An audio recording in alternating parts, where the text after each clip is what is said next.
მართველი გუნდი ჯერ კიდევ არჩევნებამდე დაანონსებული ყოფილი ხელისუფლების დანაშაულების გამოძიებას იწყებს.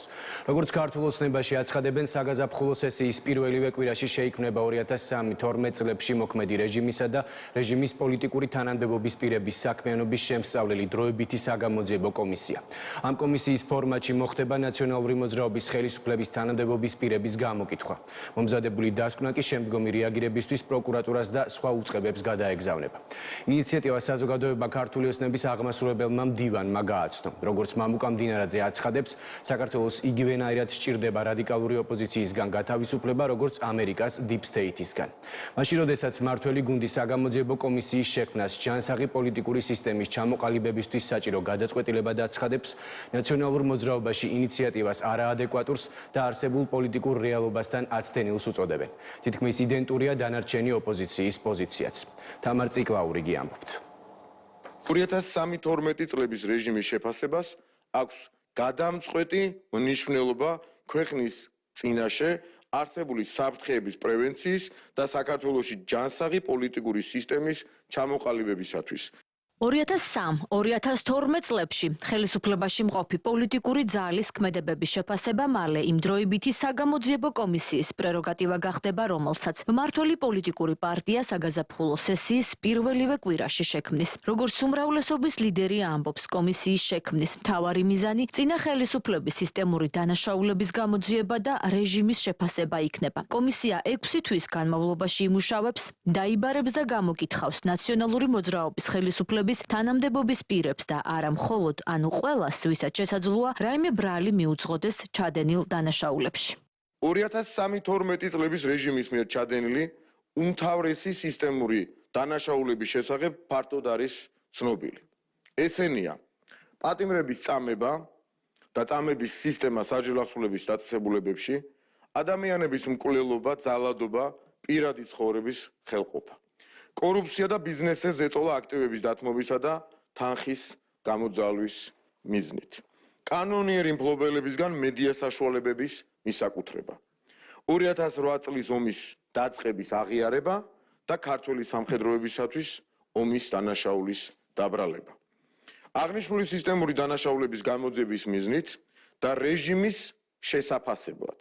საქართველოს პარლამენტში საგაზაფხულო სესიის პირველივე კვირაში შეიქმნება 2003-12 წლებში მოქმედი რეჟიმისა და რეჟიმის პოლიტიკური თანამდებობის პირების საქმიანობის შემსწავლელი დროებითი საგამოძიებო კომისია, რომელიც 6 თვის განმავლობაში იმუშავებს და მოამზადებს დასკვნას, რომელსაც საქართველოს პარლამენტი განიხილავს და დაამტკიცებს სექტემბრის პირველი სასესიო კვირისათვის.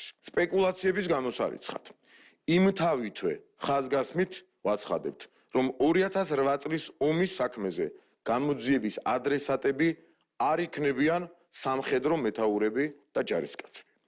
დროებითი საგამოძიებო კომისია დაიბარებს და გამოკითხავს რეჟიმის თანამდებობის პირებს, აგრეთვე ნებისმიერ სხვა პირს, რომელსაც შეიძლება ბრალი მიუძღოდეს რეჟიმის მიერ ჩადენილ დანაშაულებში, ან რომელიც შეიძლება ფლობდეს ღირებულ ინფორმაციას აღნიშნულ დანაშაულთა შესახებ.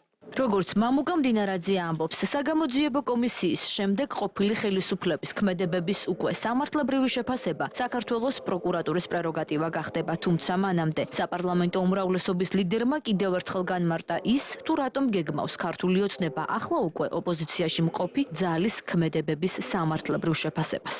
2012 წლიდან დღემდე ეს პოლიტიკური ძალა ასრულებს მაოხრებელი გზირის ფუნქციას ქართულ პოლიტიკაში. ღიად უპირისპირდება საქართველოს ეროვნულ ინტერესებს და გადამწყვეტ დაბრკოლებას უქმნის საქართველოში ჯანსაღი პოლიტიკური სისტემის დამკვიდრებას. ამასთან ამ პოლიტიკური ძალის ბუნებიდან გამომდინარე, ცხადია, რომ ხელისუფლებაში დაბრუნების თეორიულ შემთხვევაში ის აუცილებლად ჩაიდენს იგივე სახის დანაშაულებს ახალი შემართებითა და ენერგიით, რაზეც მას მწვანე შუქს აუნთებენ იგივე ძალები, რომლებიც 2003-12 წლების ავტორიტარულ სისხლიან რეჟიმს დემოკრატიის შუქურად მოიხსენიებდნენ. საზოგადოების მნიშვნელოვანი ნაწილი ასაკის გამო არ შეწრებია დანაშაულებს, რომლებსაც ნაციონალური მოძრაობის სისხლიანი რეჟიმი სჩადიოდა.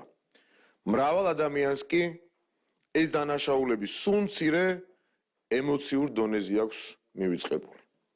საზოგადოებას მუდმივად უნდა ახსოვდეს ავტორიტარული რეჟიმის მიერ ჩადენილი დანაშაულები, რათა მომავალში მათი გამეორება არ დაუშვას. მთავარი ადრესატი პარტიიდან, ანუ ნაციონალური მოძრაობიდან, რომელიც სახელისუფლებო ძალას 2003 წლიდან 2012 წლამდე წარმოადგენდა, ქართულ ოცნებას ირაკლი ფავლენიშვილის კომენტარით უპასუხეს, რომელიც დროებითი საგამოძიებო კომისიის შექმნის ინიციატივას მხოლოდ ზოგადი პოლიტიკური შეფასებით გამოეხმაურა. კიდევ ერთი არაადეკვატური და არასერიოზული განცხადება და ინიციატივა ივანიშვილის ბანდის მხრიდან 12 წლის შემდგომ აი ამ de facto ხელისუფლების პირობებში ამ პროცესის დაწყება არის აბსოლუტურად აცდენილი დღევანდელ პოლიტიკურ მოცემულობას, მათ შორის აცდენილი არის გეოპოლიტიკურ სიტუაციას, ქვეყანაში არსებულ კრიზისს და ამით კიდევ ერთხელ აავლეს ივანიშვილი და მისი გუნდი თუ რაოდენ უკვე გადასულები არიან პოლიტიკურ მარაზმში, არაადეკვატურობაში და როგორ საფრთხეს წარმოადგენენ ისინი ამ ყველაფრის გამო საკუთარი ქვეყნისთვის და მოსახლეობისთვის. ნაციონალური მოძრაობის მსგავსად არასერიოზულსა და ქვეყნის ინტერესებს აცდენილად აფასებენ დროებითი საგამოძიებო კომისიის შექმნას სხვა ოპოზიციურ პოლიტიკურ პარტიებშიც. ნაწილი ქართულ ოცნებას ჯერ საკუთარი ქმედებებით დაინტერესებასაც ურჩევს. რეჟიმი, რომელიც წინასაარჩევნოდ ომის თავიდან აცილებაზე ქონდა მთლიანი კამპანია აღებულია, საკუთარ ხალხს გამოუცხადა, ანუ ეს რეჟიმი გამოიძიებს რამეს ამ რეჟიმს გამოძიება რო შეეძლოს ის ტიტუშკები, რომლებსაც 500-მდე ადამიანი ყავთ ნაცემი, დღეს დაკავებულები ციხეში იქნებიან. შესაბამისად, ეს არის სადამსჯელო რაღაცა ღონისძიება, მათივე პიარისთვის შექმნილი, რომელიც მოემსახურება არავის და არაფერს. ეს არის იმ წინასაარჩევნო კამპანიის ნაწილი, რაზეც ჰქონდათ აწყობილი გუშინდელი განცხადებაც, მაგის წინაპირობები იყო.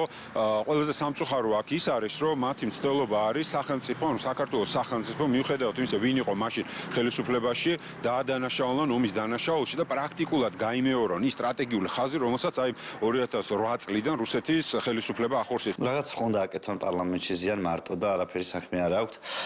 სწრაფად ღებულობენ კანონებს და თავის თავს როგორც ბიუროკრატია უძებნის ხოლმე საქმეს, ისე უნდა მოუძებნოს საქმე ნაცების გასამართლების, რომელიც რა ვიცი, ფაქტობრივად 2012 წლიდან გრძელდება. ნაცებს ქართულმა ხალხმა გამოუტანა განაჩენი და ახლა ქოცები ელოდებიან იგივე განაჩენს და ცდილობენ ნაცებზე ხელახალი ფორმალური განაჩენის დადგომით საკუთარი განაჩენი გადაავადონ, მაგრამ ჩემი აზრით არ გამოვა ეს ამბავი, როგორც ნაცებს გამოუტანა ხალხმა განაჩენი, ქოცებიც ამ რიგში დგანან ახლა.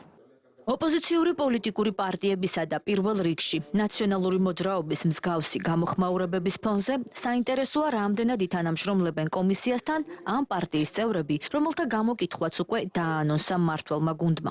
ქართულ ოცნებაში ამბობენ, რომ კომისიის დაბარების შემთხვევაში კონკრეტული პირების გამოკითხვაზე მისვლა გარდაუვალი იქნება სამართლებრივი სახელმწიფოს პრინციპებიდან გამომდინარე. მმართველი გუნდი თვლის, რომ ახლა სწორედ ის დროა, როცა ყველას და ყველაფერს სათანადო სახელი სამართლებრივად უნდა დაერქვას. საქართველოს მოსახლეობის აბსოლუტური უმრავლესობა ამ ყველაფერს 2012 წლიდან ელოდებოდა და ჩვენი ვალია, რომ ეს ყველაფერი შევასრულოთ. დაუჟელი არ უნდა დარჩეს ის სისტემური დანაშაულები, რაც ჩვენ ვიხილეთ 2003-2012 წლების განმავლობაში, ხო? და აქ არის რა თქმა უნდა საუბარი სისტემურ წამება გაუპატიურებაზე, სისტემურად ბიზნესის რეკეტზე, ახალგაზრდების ქუჩაში ხოცვაზე. ეს ასევე ძალიან სერიოზული კითხვები, თუ როგორ აღმოგვაჩინა ნაციონალურმა მოძრაობამ პირისპირ რუსეთთან ომში. რატომ მოხდა ისე, რომ სამხრეთ ოსეთის რაღაცა ეგრეთ წოდებული სამხრეთ ოსეთის ოლქი აღადგინეს და შემოუხაზეს საზღვრები, სადაც ახალ გორიც მოახვედრეს, რომელიც სულ სხეთამთიანეთს მიეკუთვნებოდა, შემდეგ კოდორს შეუცვალეს სტატუსი ზემო აფხაზეთი დაარქვეს და რატომ აღმოჩნდა ისე, რომ ამის შემდეგ უკვე წაგებული ომის შემდეგ რეზოლუციას მოაწერეს ხელი, სადაც ჩვენ სამხედროებს დააბრალეს ომის დაწყება და ომის დანაშაულების ჩადენა. რაც შეეხება ითანამშრომლებენ თუ არა ისინი, ასე ვთქვათ, ამ კომისიასთან, უნდა შეეგუონ, რომ ცხოვრობენ სამართლებრივ სახელმწიფოში, სადაც ყველა ინსტიტუცია, საპარლამენტო რესპუბლიკაში, სადაც ყველა ინსტიტუცია არის მოწოდების სიმაღლეზე. ამიტომ დარწმუნებული იყავით, რომ ვერ ნახავენ ვერანაირ გზას არ მონაწილეობის. ხოლო თუ კიდევ ერთხელ ესე ვთქვათ რაღაცა კანონდარღვევას მიმართეს და ასე შემდეგ, ამასაც მიეცემა შესაბამისი შეფასება. რეგლამენტის მიხედვით მე-11 მოწვევის პარლამენტის საგაზაფხულო სესიაზე 4 თებერვალს უნდა შეიკრიბოს. იმავე კვირაში გაიწერება საკანონმდებლო ორგანოს წლის სამოქმედო გეგმაც. 2025 წლის გეგმის ერთ-ერთ მთავარ პუნქტად კი მმართველმა პარტიამ უკვე მოინიშნა 2003-2012 წლებში ხელისუფლებაში მყოფი ძალის ქმედებების შეფასება.